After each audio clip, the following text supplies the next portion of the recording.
et bonsoir. Et bonsoir, bonsoir. Voilà, nous sommes à nouveau un dimanche, le dimanche 18 juillet, et c'est à nouveau Dédé, le clown des ODD, qui vous parle pour 10 minutes de mobilisation Agenda 2030, 17 objectifs de développement durable et une promesse, la promesse, ne laissez personne de côté. Alors ce sera sympa, je vois que vous voyez aussi qu'il y a un téléphone, hein, donc j'utilise mon téléphone pour faire ces petits directs hebdomadaires, dominicaux, pour donc parler un peu de la semaine ODD et comment nous pouvons, à nos échelles, nous mobiliser sur certains niveaux, parce qu'il y a plein de choses à faire, évidemment. Donc on est une semaine particulière, puisque on s'est terminé il y a 3 jours maintenant, jeudi soir, aux États-Unis, à New York, le fameux forum politique de haut niveau, le fameux sommet annuel de suivi de l'agenda 2030 par l'ONU et par les pays. Alors, dans cette semaine, un certain nombre de pays, je crois 43 ou 42 ou 47, maintenant je suis plus très sûr, ont présenté leur fameux rapport annuel, dont l'Allemagne, dont l'Espagne pour l'Europe. Et bientôt, on aura plus d'idées sur la façon dont ces pays ont parlé de leur avancée ODD dans une année Covid. Mais je m'intéresserai bien sûr à cela, et peut-être qu'on y reviendra. Ce qui est important, bonsoir, un certain nombre de spectateurs nous rejoignent, de spectateurs, que dire, d'acteurs ODD et Cunégonde d'Armande. Bonsoir pour d'être là avec nous. Donc voilà, la semaine s'est terminée avec les derniers jours de ce forum politique de haut niveau, et on a une bonne nouvelle d'une certaine façon, puisque cette année, alors que l'année dernière les États n'avaient pas pu le faire, cette année les États ont quand même adopté une déclaration ministérielle. Et cette déclaration ministérielle réaffirme l'engagement de tous nos États, hein, en 93 dans le monde, à la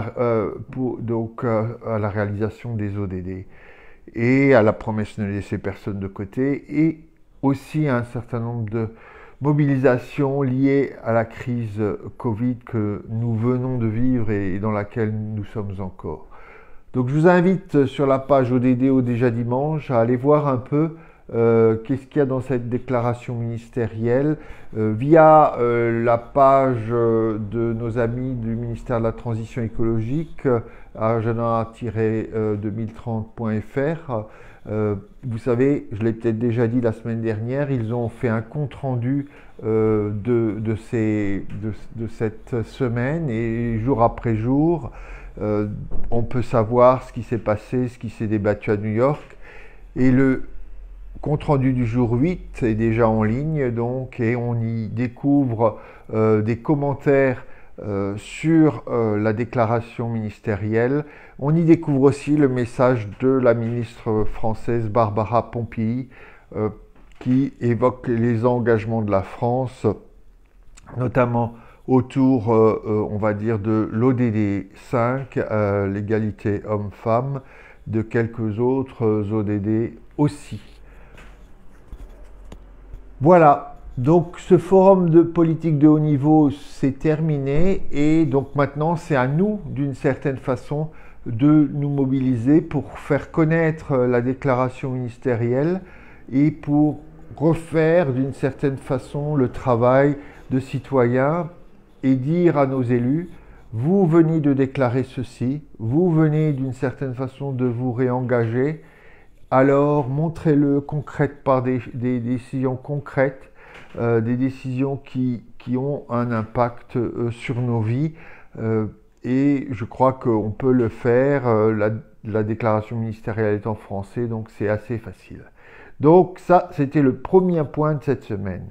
Je dirais le deuxième point de cette semaine, et je suis sûr que certains d'entre vous sont justement en train de regarder l'arrivée du Tour de France, le Tour de France 2021. En ce moment, il n'y a plus que 11 km à courir. Et bientôt, donc, on va savoir qui gagne la dernière étape. Mais vous savez peut-être que je l'ai déjà dit, qu'il y a ce rêve que le Tour de France 2022 soit un Tour de France qui fasse la promotion de l'agenda 2030. Trop et encore trop de Français et d'autres citoyens ailleurs n'ont jamais entendu parler de cet agenda 2030. Et encore une fois, on peut se demander à qui profite le crime. Pourquoi si peu de citoyens français savent que nous sommes engagés à cela.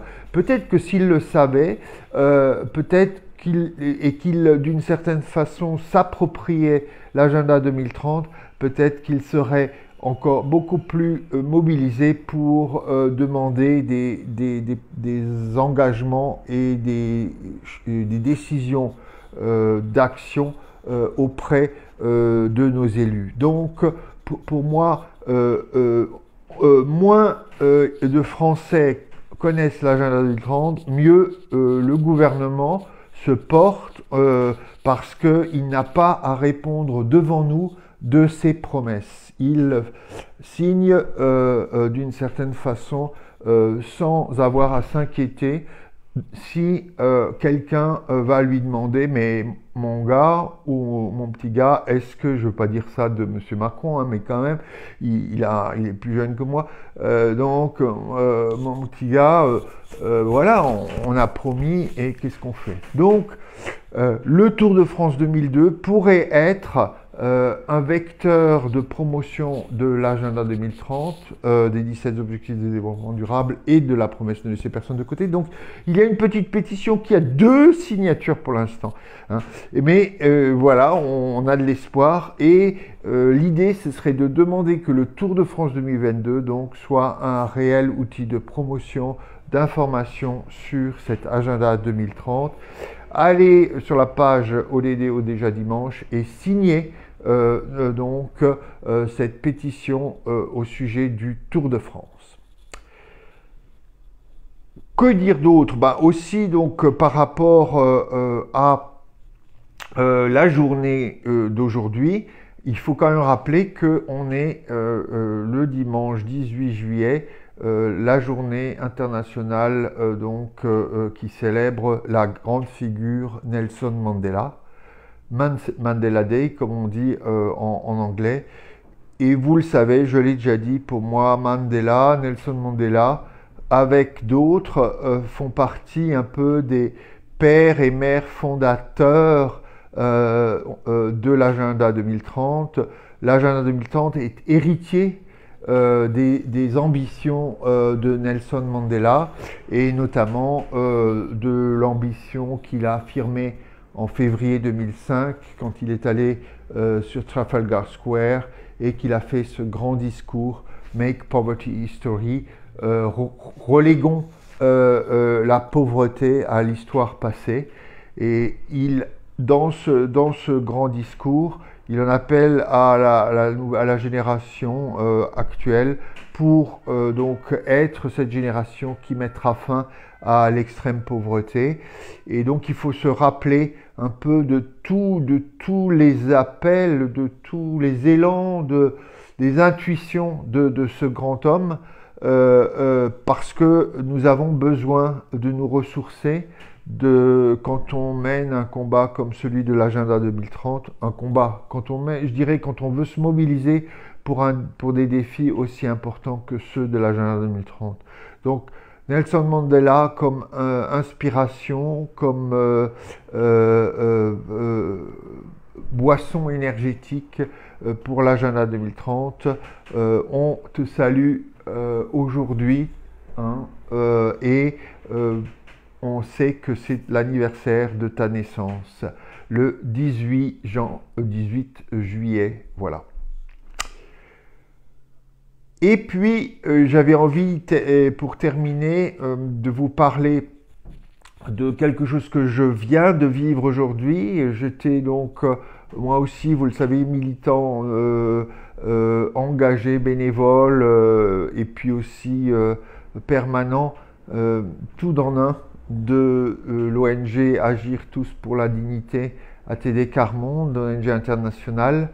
Aujourd'hui, ATD France terminait un grand rassemblement national de ses membres, un rassemblement avec le regard tourné sur le sens de nos engagements, la volonté de faire durer nos engagements et la recherche de quels devaient être les engagements pertinents pour les 10 ans qui viennent. Et un collègue a lancé un mot qui me plaît, un mot ou une façon de se donner de l'élan, une mobilisation d'une certaine façon. Il a parlé de rejoignons la génération D. J'aurais envie de dire rejoignons la génération 4D, hein, parce que le D de 4D, bien sûr, on peut penser déjà à DD, mais bon, il s'agit d'abord des 2D de développement durable. Il s'agit aussi du D, clairement, du glé de dignité, et on pourra en reparler. Qu'est-ce qu'on entend par se mobiliser pour la dignité de chacun?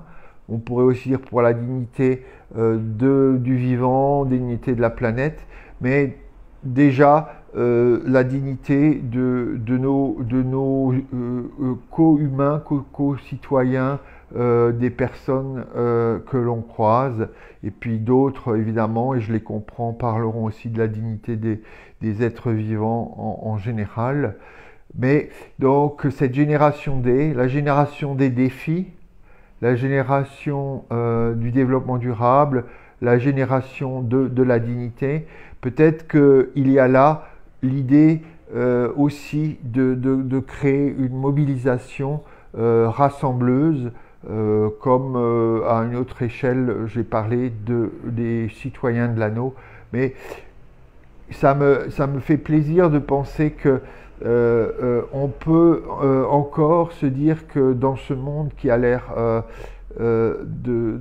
d'enchaîner les nouvelles négatives, on peut se dire qu'il y a un espace pour travailler l'avenir par et pour la génération D.